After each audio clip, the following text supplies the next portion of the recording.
नमस्कार दोस्तों, कैसे हैं आप सब। आशा करता हूं आप सभी स्वस्थ और सुरक्षित होंगे।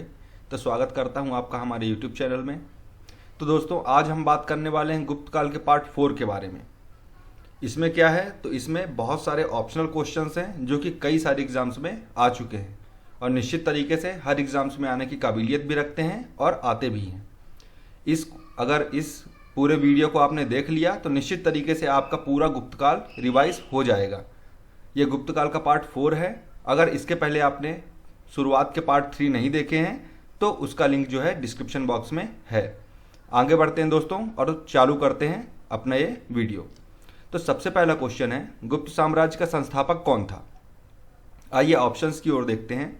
ऑप्शन ए में दिया है श्रीगुप्त, बी में चंद्रगुप्त प्रथम, सी में समुद्रगुप्त, डी में स्कंदगुप्त। तो दोस्तों क्या होना चाहिए आंसर। जी हाँ दोस्तों, सही बोला आपने, श्रीगुप्त ही इसका आंसर है। अगले क्वेश्चन की ओर बढ़ते हैं दोस्तों, देखते हैं अगला क्वेश्चन। तो गुप्त साम्राज्य के वास्तविक संस्थापक किसे कहा जाता है। ऑप्शन की ओर बढ़ते हैं तो देखते हैं श्रीगुप्त, बी चंद्रगुप्त प्रथम, सी समुद्रगुप्त, डी भानुगुप्त। तो इसका आंसर होगा चंद्रगुप्त प्रथम। अगले क्वेश्चन की ओर बढ़ते हैं। तो तिगवा का विष्णु मंदिर कहाँ स्थित है। ललितपुर उत्तर प्रदेश, पन्ना मध्य प्रदेश, कानपुर उत्तर प्रदेश या फिर जबलपुर मध्य प्रदेश। तो इसका करेक्ट आंसर क्या होना चाहिए दोस्तों। जी हाँ, D Jabalpur Madhya Pradesh. Question number 4 की ओर बढ़ते हैं। तो महाराजा धीराज की उपाधि किस गुप्त शासक ने धारण की थी। रामगुप्त, चंद्रगुप्त प्रथम, समुद्रगुप्त या फिर कुमारगुप्त। आंसर की ओर देखते हैं दोस्तों। तो इसका सही आंसर है चंद्रगुप्त प्रथम। अगले क्वेश्चन की ओर बढ़ते हैं, देखते हैं गुप्त संवत किसने चलाया था। चंद्रगुप्त प्रथम, समुद्रगुप्त, कुमारगुप्त या फिर रामगुप्त ने। तो आपको जैसे ही पता होगा दोस्तों कि इसका आंसर है चंद्रगुप्त प्रथम। अगले क्वेश्चन की ओर बढ़ते हुए देखते हैं दोस्तों कि हरिशेन किसके दरबारी कवि थे। ऑप्शंस रामगुप्त, चंद्रगुप्त प्रथम, समुद्रगुप्त या फिर कुमारगुप्त। तो दोस्तों इसका सही आंसर है समुद्रगुप्त का, अर्थात भारत का नेपोलियन।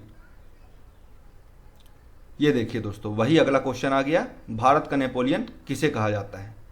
उम्मीद करता हूं आपको इसका आंसर तो पता चल ही गया होगा, फिर भी ऑप्शंस की ओर एक बार देखते हैं। रामगुप्त, चंद्रगुप्त प्रथम, समुद्रगुप्त या फिर कुमारगुप्त। जी हाँ दोस्तों, इसका आंसर है समुद्रगुप्त। 8वें क्वेश्चन की ओर बढ़ते हैं। तो नालंदा विश्वविद्यालय की स्थापना किसने की थी। रामगुप्त, चंद्रगुप्त प्रथम, समुद्रगुप्त या फिर कुमारगुप्त ने। तो इसका सही आंसर है दोस्तों कुमारगुप्त। कुमारगुप्त ही वह शासक था गुप्तकालीन जिसने नालंदा नामक विश्वविख्यात विश्वविद्यालय की स्थापना करवाई थी। अगले क्वेश्चन की ओर देखते हैं दोस्तों। तो चीनी यात्री फाहयान किसके शासनकाल में आया था। दोस्तों आपको आंसर तो वैसे ही पता चल गया होगा, इसका सही आंसर है चंद्रगुप्त द्वितीय अर्थात विक्रमादित्य। अगले क्वेश्चन की ओर आते हैं। तो हमारा 10वां क्वेश्चन है, परमाणुवाद किस दर्शन का मूल सिद्धांत है। तो दोस्तों इस तरीके के क्वेश्चन हमने आपके वीडियो में इसलिए डाले हैं क्योंकि कई बार एग्जाम्स में घुमा फिरा के भी क्वेश्चन पूछ लेता है, जो कि डायरेक्ट नहीं होते, इनडायरेक्ट होते हैं, है ना। किसी रचनाकार की रचनाएं दे देंगे या फिर जिससे उससे संबंधित तथ्य दे देंगे और उसका आपको ज्ञात करना होता है। इसके ऑप्शंस की ओर देखते हैं। न्याय दर्शन, वैशेषिक दर्शन, सांख्य दर्शन या फिर योग दर्शन। तो इसका सही आंसर है वैशेषिक दर्शन। 11वें क्वेश्चन की ओर बढ़ते हैं दोस्तों। प्रयाग प्रशस्ति, इसके लेखक कौन थे। तो हरिशेन, विशाखदत्त, कालिदास या फिर सिद्धसेन। जी हाँ दोस्तों, इसका आंसर बहुत ही सरल है, आपको पता चल ही गया होगा। इसका सही आंसर है हरिशेन। हरिशेन द्वारा प्रयाग प्रशस्ति की रचना की गई थी। इसके बाद अगला क्वेश्चन देखते हैं, गुप्त काल की राजदरबारी भाषा कौन सी थी।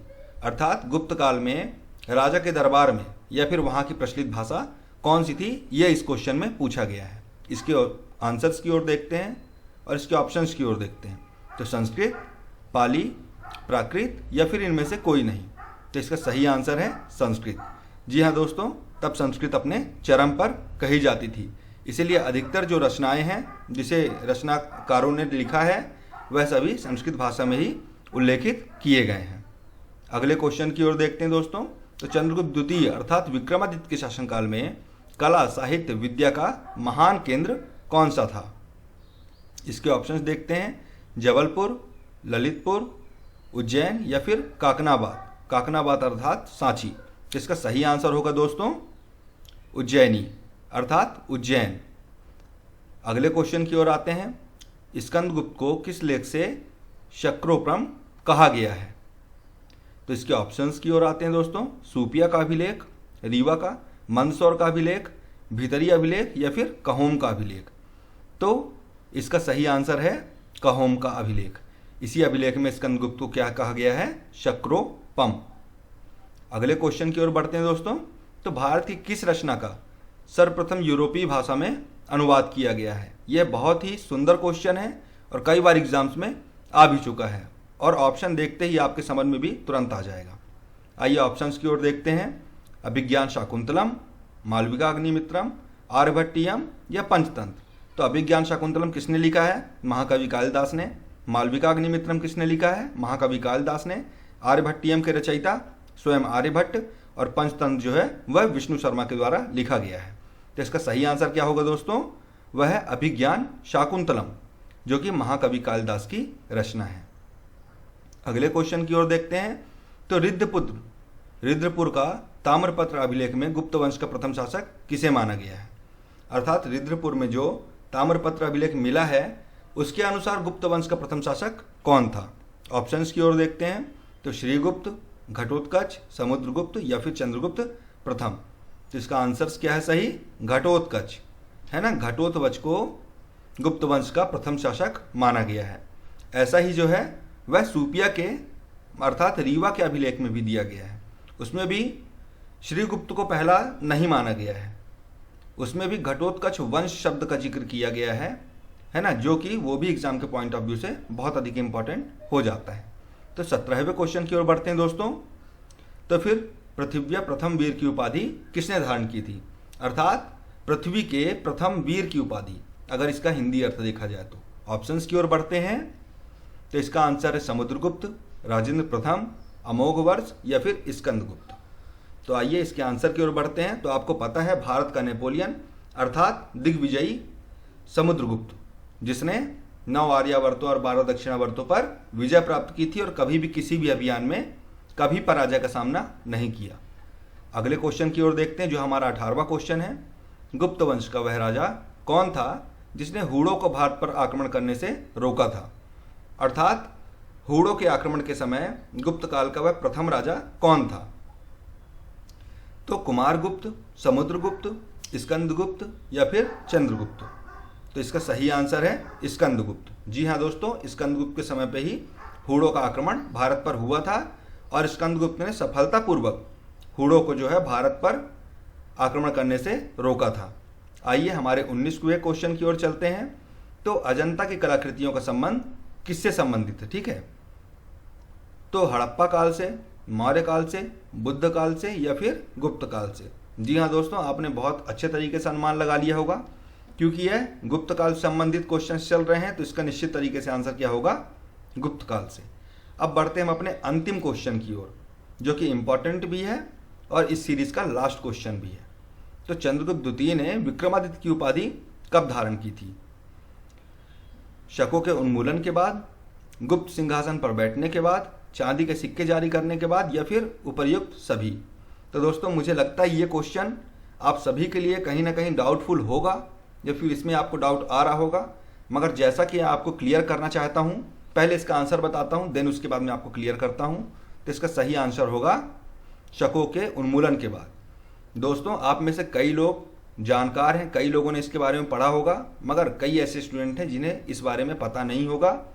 तो मैं बताना चाहता हूँ कि चंद्रगुप्त द्वितीय को इसका अगर फुल फॉर्म देखा जाए तो शकारी विक्रमादित्य कहते हैं। अर्थात शकों के उन्मूलन के बाद उसने विक्रमादित्य की उपाधि धारण की थी दोस्तों, है ना। तो शकारी विक्रमादित्य इसका पूरा उपाधि है, जबकि हम इसे शॉर्ट फॉर्म में विक्रमादित्य भी कहते हैं और कभी कभी शकारी भी अलग से कह देते हैं। तो दोस्तों इसी के साथ हमारी ये 20 क्वेश्चंस की महाश्रृंखला खत्म होती है।